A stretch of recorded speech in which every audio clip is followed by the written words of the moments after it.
What's good, people? It's about that time to randomly relate reverse rants, no hate. So listen, I want you guys to listen to something, and I want to further make a point, okay, about the situation and why these things are so vital, okay, when we hear misinformation or when we decide we want to play favoritism, which it doesn't really matter because it's not going to change the outcome. But the reality is, for people who like to be lied to, for people who like to push false narratives, for people for like that like to, act as if because it's your favorite fighter, they can't be wrong. Or it's the guy that you want to win. I've said several times, certain fighters that, like, I want to see this guy beat everyone, right? But he's the reason that this fight's being held up. Now, I want you to hear something I'm going to explain. In more detail about this, and you guys, you'll catch on. This is Anthony Joshua, by the way, okay? He's being interviewed. Now, this is on a YouTube channel called PC Jacob. Okay, this is not new. I remember seeing this. I just felt like it was something that was good to bring up, because this is going on around the time when Usyk was the number one contender, and there was no actual, there was talks about AJ fighting Fury for undisputed, but basically it came down to the point of who's next and what is more feasible to be the next potential fight. Take a listen. There's also, you talk about this stage of your career, but there's been a lot of talk about your next stage of your career next year and Tyson Fury.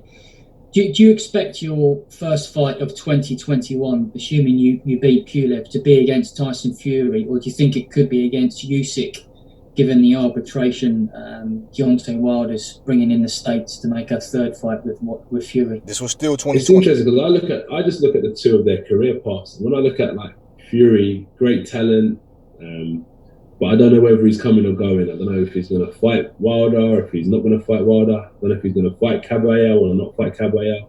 He announced he was fighting me, and the deal had been signed, and we're not fighting. Then I got Usyk, who seems to just be straight. You hear he's fighting Chisora, he fights him. You hear he's fighting Witherspoon, he fights him. So I go after people that are serious. So if Fury's serious and keen, the fight will happen. Honestly, I'm keen to test myself. He's supposed to have the real boxing IQ and showcase the boxing power now of a heavyweight. So it's going to be a really good challenge. So I'm keen to definitely compete with him, no problem. But whether he's ready, that's a whole other story because of the issues that he faces during his career, isn't it? So I don't know what will happen in 2021. But if I was to bet all my money on it, I'd say Usyk, because he's with Matchroom, straightforward fight. And his track record shows that when he says he's going to fight someone, he does. Now, this was 2020. Okay? Like I said, this was a while ago. I want you guys to understand something. When you want to make a fight, just like I referenced how Deontay Wilder made the comment about how when the two best really want to make a fight happen, it's easy to make the fight happen, right? And Tyson Fury, absolutely, right? Listen, y'all. This is not about trying to appease fans. This is not about trying to bury a fighter. I give the boxing news. I would much rather be able to say, hey, this is the next fight. This is what's going on. Here's the details. Blah, blah, blah. Can't wait to see it. But unfortunately, that's just not the way it goes all the time. And the bigger the names get, the harder it is to get people to get into an actual fight. So even when I made the comment about Anthony Joshua saying, let's split it 50-50. And people say things like, oh, but it shouldn't be about money. First off, what you guys need to understand, he's saying, let's split it 50-50. That's obstacle one out of the question. Why? First off, he's unified champion. Fury has one belt. Anthony Joshua could say, hey, listen, I'm the unified champ. I have 3 belts. You have 1. I say 60-40. Okay? Some people will say 80-20 because I have more belts than you.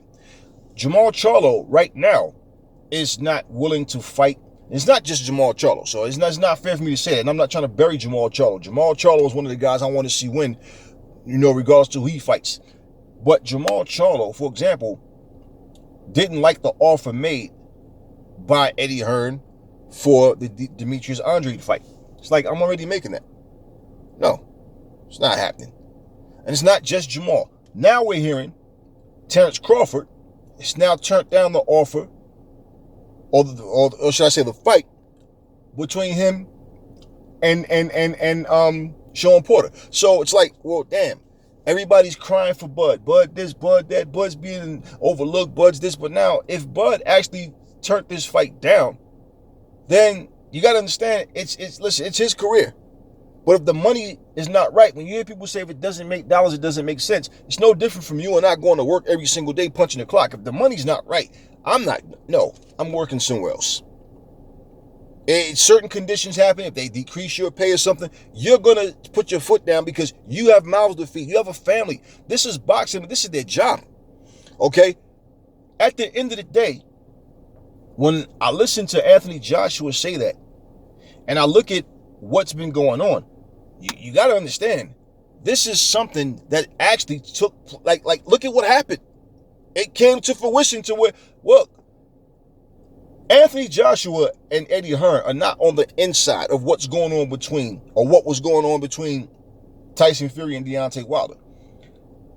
You heard Eddie Hearn did an interview, and he said that, look, according to Bob Arum, that arbitration was no problem. It wouldn't affect the fight. When you hear me say, do you think Eddie Hearn, being the businessman that he is, he's going to sit back knowing that, the fight could be harmed by arbitration, but he's going to just promote the fight and reach out, it's all these different sites and all this trying to, are you serious? Do you really think he's going to do that? We all heard Bob Arum say, Deontay Wilder doesn't have a leg to stand on. And then he turns around, right, which I pointed out in the last video. Oh, well, we may have to wind up paying Deontay Wilder a ton of money. Okay, so however they get the $20 million, here's the thing, okay? Tyson Fury, all along, knew what was going on, okay? Bob Arum, what's the other guy, Fish Eyes, they all knew what was going on. All of them knew what was going on. This whole situation, in all honesty, looks to me like Fury, Bob Arum, Fish Eyes, his dad, all of them, like they was using the hype of Fury versus Anthony Joshua to keep their son in the mix and to get more eyes and attention on him. Think about it. Every single week, there's not a week that goes by that you don't see something of Tyson Fury talking about what's going to happen or not going to happen, which made no sense to me because it's like you got to willingly do these videos. And like, what is people just following you around just to do interviews just to find out nothing? Because 1 week the fight's on, 1 week the fight's off, right? To me, it looked like they played them because in the end, I don't think he ever really intended on fighting Anthony Joshua. And we know Bob Arum don't care for the fight. I don't think he ever intended on fighting Anthony Joshua. It looks to me like they were playing them. Let's build something. Let's make some noise. Focus will still be on me. I'm on WWE. I'm doing all this other stuff. And all of a sudden, you mean to tell me with arbitration going on and you come to make the announcement that you want the fight. The fight's on. You've gotten confirmation. And then all of a sudden, a day or two later, we get, Deontay Wilder's won arbitration. Now we're hearing he doesn't want step aside money. He wants blood. Okay, cool. So then here's the deal. You go and you deal with Deontay Wilder. Either you eliminate him and fall to the back of the line, or he eliminates you, and you fall to the back of the line. Here's the thing. We don't know. Now, we hear Deontay Wilder saying he doesn't want step aside money. He wants blood. But we don't have any confirmation about a third fight between them. We just hearing talk. I'm not big on talk. I'm all about that action. So, For the offer that we heard, for what we heard was requested was the 20 million, was for step aside money. Whatever happened to he wanted money for damages, physical damages. See, the story constantly changes. And every time we hear something, people are so much more invested into the story. The story, like we're sitting here creating a movie script instead of the fact of, look, what are the facts? What's going on? One of these two guys fighting. That's all I'm about. I don't give a shit about all this other nonsense. So now, if you look at it, if he had any plans on fighting Anthony Joshua, this is undisputed. This guy was so nonchalant the whole time.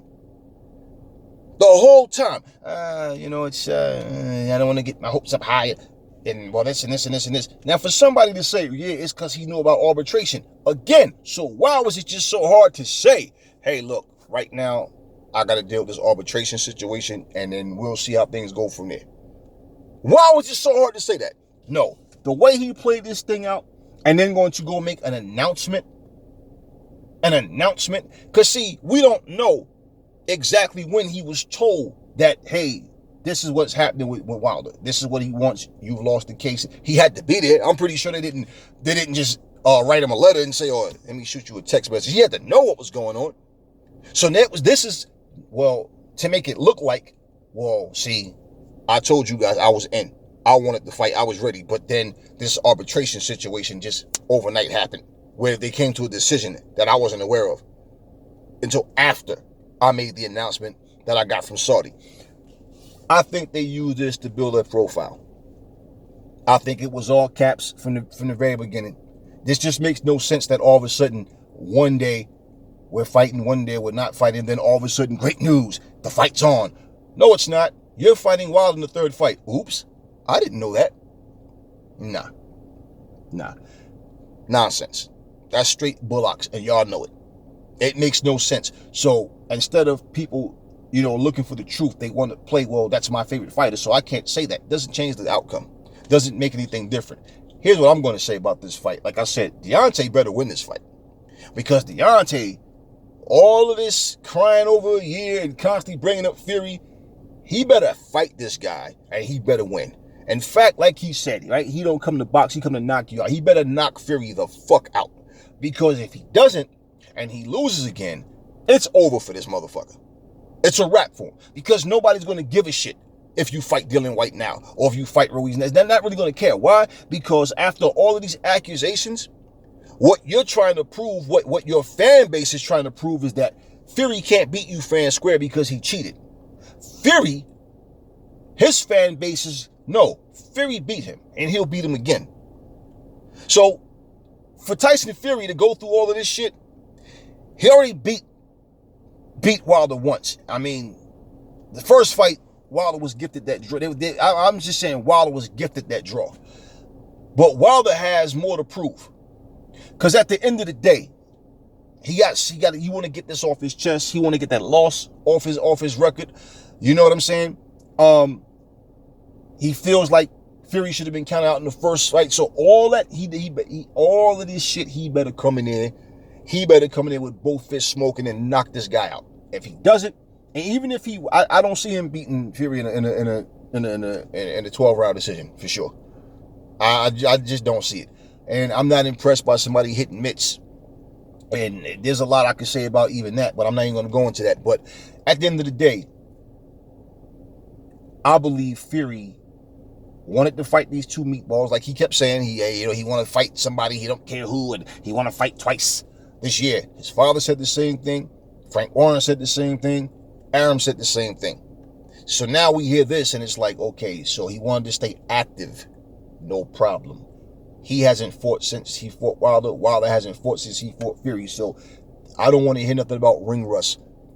Those two, neither one of them could make a claim like, well, you've been in the ring before me, or it was ring. No, ring rust my ass. First off, you train, you spar, you get your conditioning where you can do the 12 rounds. You sharpen up. Stop all. That's what training is for. That's what training is fucking for. You just have to be on top of your shit. It's as simple as that. All of these things, people can say what the fuck they want to say, but there's several fighters who haven't been in the ring for a while and come back, and you don't hear them talk about ring rust. They just ready to get back in the ring and keep going. It's like everybody wants to be babied and ushered around now, excuses. Here's the deal.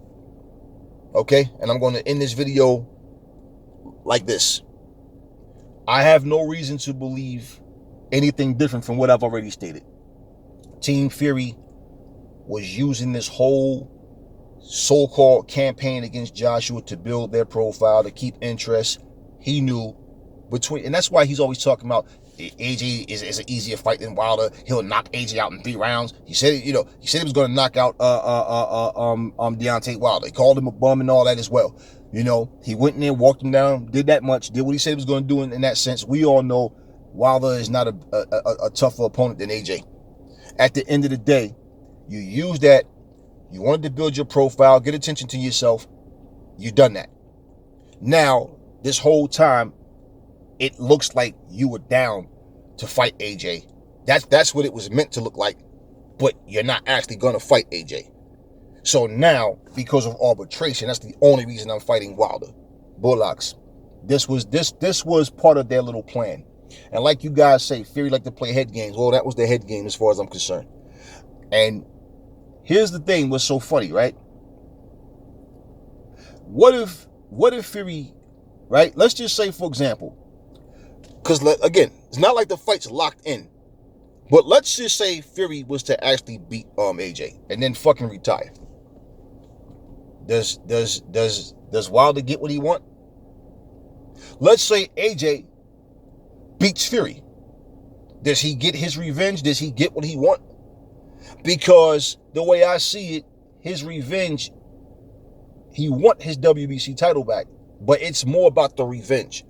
Because let's say if Fury gets beat by AJ, well, do you want to fight a guy coming off of a loss right away? Is it? No, he doesn't care. He just wants his revenge, right? But he doesn't get his belt back. And then regardless to what people actually think, okay, what they want to believe rather, let's put it like that, because you can only go by what the news that we hear. For anybody who actually thinks that Tyson Fury had plans to really fight Anthony Joshua, you'd be hard pressed to actually have proof to show anything stating that he showed he wanted. All he did was talk shit. He's a bum. I'm going to knock him out. If I don't knock him out, within 3 rounds, I'm going to quit on my stool. I'm going to all this bull. That's all he did. Talk shit. He's a bum. Everybody's a bum. He's the most gifted fighter in the world. He's the greatest of all time. He has the best comeback story of all time. Blah, blah, blah. Blah, blah, blah. Blah, blah, blah. I was 400 pounds. I was depressed. I went through this. That's the same song over and over and over and over. And all in one fell swoop. Nope, you're not fighting Anthony Joshua. And again, let's not forget, Bob Arum said, Deontay Wilder doesn't have a leg to stand on. I know a thing or two about law. I am a lawyer. Well, that made sense to me. Turns out, Bob Arum, he was assuming, based on the lack of evidence of or whatever, and all these different reasons as to what arbitration was about, what mediation was about first before more arbitration, on all of these, well, turns out Bob Arum, Frank Warren, all these motherfuckers were in cahoots with this whole story bullshit. Let's just be real. They had to be posted and know what was going on in this situation. So again, it's not the end of the world. Whatever Anthony Joshua, what Eddie Hearn is going to have, because I'm hearing now, which I don't know if it's true, that Usyk is demanding more money because of all the waiting, and then this comes out, he's missing his opportunity. Well, no, you didn't fight anybody yet. You were going to fight Joe Joyce. That didn't happen yet. I don't know if that's true, so I don't see a story, and then let's just make news about this, because I don't know if it's true.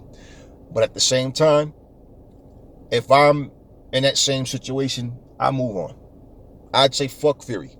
Here's the sad part, okay, the fucked up part, rather. Anthony Joshua wants undisputed, okay?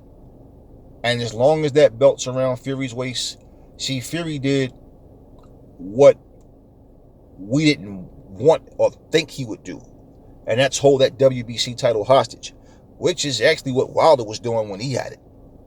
So basically, can we count on Fury versus AJ? They're talking about maybe in November, right? Should he beat Wilder if they fight, and should he beat Wilder? Well, can we count on Fury to actually get in there and fight AJ? Can we count on Wilder to actually get in there and fight AJ? So as far as Undisputed is concerned, for people who don't care, they don't see this, they don't see it that way. They are fuck Undisputed. That's because these motherfuckers don't really give a shit about boxing. They just care about certain boxers. They're fanboy casuals. So this fight, this supposed fight with Wilder and Fury, we don't even know. That's not a green light. It's not a go. I don't give a fuck about the words. He said this and he said that and he said this. If it's about, what if Wilder get this 20 million and then decide to fucking retire? Smart move. You wind up getting 20 million for actually doing nothing at all. For doing nothing at all. So if I'm Fury, okay, because AJ, Eddie Hearn, these guys don't have to pitch it and give Wilder shit to make so they can secure the fight. If that's the case and you really want Undisputed, you know what he'd do? He'd say, you know what? Here's the situation, y'all. Deontay Wilder, he's won arbitration. We're going to fight. I'm going to fuck him up. And then I'm going to go fuck up AJ. I want Undisputed. No, he's talking about how he's not going to give him anything and this and this and this. Well, if you're not going to give him anything and that's what he's won the case, then you don't have much of a choice now, do you? So either you fight him or pay him. In all honesty, I don't care for the third fight, but this is what I say. Go fight Wilder. Whatever happens, happens. AJ, he goes and fight whoever he's going to fight. Whatever happens, happens. Undisputed has been pulled off, and it hasn't been because of Team AJ. It's as simple as that. But whatever happens, happens. And if we're not going to get Undisputed, so be it. But all of this because of mind games and bullshit. It's all bullshit, y'all. This is one of the worst scenarios. This right here is connected to the whole Wilder versus Fury flip-flop of the gloves and egg weight and all this and the spike water, all this, that all is just another chapter in this whole soap opera. Never fall in love with lies. Remember, the truth brings hate out of people. I will catch y'all in the next video.